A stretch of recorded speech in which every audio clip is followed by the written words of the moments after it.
Hello and welcome to my review for the 2019 film Haunt, directed by Scott Beck and Brian Woods and starring Katie Stevens and Will Brittain. Now stick around for this one because you're going to get a really top class recommendation tonight. I just randomly put on this film the other night on one of my streaming platforms and it was absolutely brilliant. I really enjoyed it. I'm looking forward to explaining what it's about. Now, ignore the name. This is not a film about ghosts or the paranormal. It's a film about very real killers, and it all takes place mainly in what's known as an extreme haunted house. Now, this is a real thing. If you don't know what it is, I guess it's like a ghost train, but instead of being on an actual ride, you're just sort of walking around like a haunted house. And whereas a ghost train will be over in 5 minutes as you go around the track, an extreme haunted house, you'll be walking around for probably like 25-30 minutes. And I almost went to one of these places a few years ago. I sort of arranged to go with a few friends, but sadly it fell through for me because me and my wife couldn't get a babysitter on the week leading up to it, so I missed the opportunity. Some of these places, they're not easy to find, a bit like ghost trains themselves, I guess, because you've got to go to a fairground, don't you? But they're not easy to find, and some of them they're more extreme than others. So there's this one in the UK in Southampton at the moment, which apparently you need to sign a waiver for. You've got to take psychological tests. You've got to take drugs tests. The people who run this place want to put you through the ringer to make sure that you can cope with the amount of mental stress that you'll face when you go through this extreme haunted house. I think the one that I almost went to was more of a light version of the concept, but you get the idea. But I've never seen a horror film take place in one of these places, so this was certainly an interesting setup for me. I will give you a fuller picture of the blurb. So there's these 6 people on this night out. They're out clubbing, 3 men, 3 women, and they end up in this group together. They didn't start out that way, but throughout the night they've kind of come together. And as they're traveling from one nightclub to another, one of them finds this flyer advertising this extreme haunted house. So they all decide to go. One of them is able to drive. I can't remember who. And so they go to this place, and obviously all is not as it seems.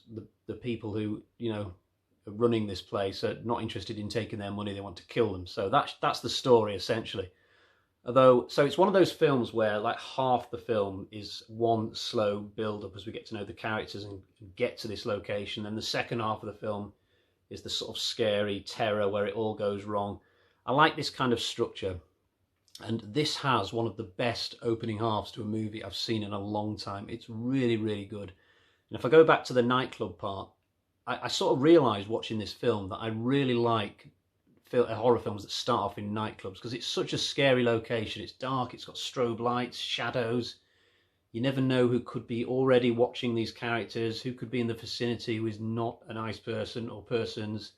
It's just and the characters they're sort of half drunk, so it's easier to get to know them because they're more outgoing rather than if you just start your movie in around a breakfast table or outside a college campus or something. So these characters, they go off down this kind of deserted highway late at night. So you've got another scary section to follow on from the nightclub one where they think they're being followed and they take a couple of turns to kind of put off this potential pursuer. And then they get to the actual extreme haunted house, and I'm already really enjoying this film by this point, but we get to follow these characters as they go around this place for quite some time before things go wrong. And I had just had a great time just watching them do that. I mean, it was scary watching them take on this place as if it was a normal extreme haunted house with no kind of horror movie trappings added onto it for good measure. And it's such a brilliantly designed haunted house that the writers have put together for this film. It's brilliant. Every single room is just so well designed, and it's so much fun watching them just go from place to place, trying to figure out the little puzzles, getting scared by these odd little things, getting all these telltale signs that maybe things aren't as they seem. I could have watched them just go around this place and not had any killings or horror or anything like that, and I still would have had a really good time. I was thoroughly entertained by the time anything went bad. It's brilliant. But when it does go bad, it's still a really good film from that point onwards. It didn't let me down. It followed through from the good build-up. And I won't say how many killers there are in this film because one of the scariest parts of it is not knowing how many people are behind this.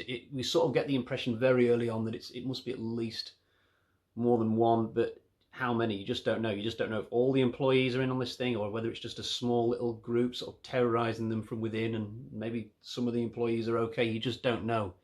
And there's nothing like, there's no torture porn aspect to this, even though they're in this kind of haunted house with all these weird contraptions and funny rooms and locked doors, and it's like a maze. There's no kind of Saw escape room type thing to it. There's no kind of like, oh, we've got 3 minutes or this ceiling's going to come down. There's nothing like that if that's not your bag. This is definitely a slasher movie, but in just the most amazing maze horror location you've ever seen. It's really, really good.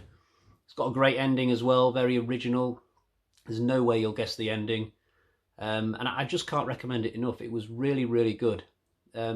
If I had to give any negatives, probably the protagonists, some of them were a little bit sketchily written. I'd say out of the 6 who travel to this place together, probably 3 of them are really good, and the other 3 are a little bit basic. Could have possibly taken 1 or 2 of them out and not lost anything. Some of the kills are maybe not that clever given the location. I maybe would have expected 1 or 2 better kills on the whole. There's this one scene where someone, I thought they were dying, and at the time I thought, oh, this is the most amazing kill I've ever seen. And then they got out of it, and I thought, oh, that's actually disappointing, because that would have been a brilliant death. So yeah, characters only okay, and kills only okay, but they're the only things I could probably criticise. I didn't really notice much in the way of sound or anything particularly clever in the editing, but it's just a really good horror film, really good slasher. So I'm going to get my bag of horror out and find out what score it is. I think this is going to be a good one. There's a lot in this bag. That's a good sign. So we've got 1, 2, 3, 4, 4.5 bloody axes. That is a terrific score. That is almost a masterpiece. Brilliant. So yeah, you really have to go and see this film. It's called Haunt, 4.5 bloody axes out of 5. And you know what? I am going to add this film to my shelf collection. I don't say that very often, but I'm definitely going to hunt out a Blu-ray and stick this on the shelf. It was very, very good. I was disappointed afterwards to discover actually that there's no kind of sequel in the works or anything like that, because I would love to have seen a sequel to this movie, but sadly not to be. Now, I do have a pin to add to the horror locations board for this, but just so I'm not grabbing the camera and sort of getting all jerky, what I'll do is I'll take a separate clip of me adding the pin and just add it to this video that we've got here. So I hope you take me on board on this one. It's a really good movie. Okay, right, okay. Until next time, I will see you. Bye-bye.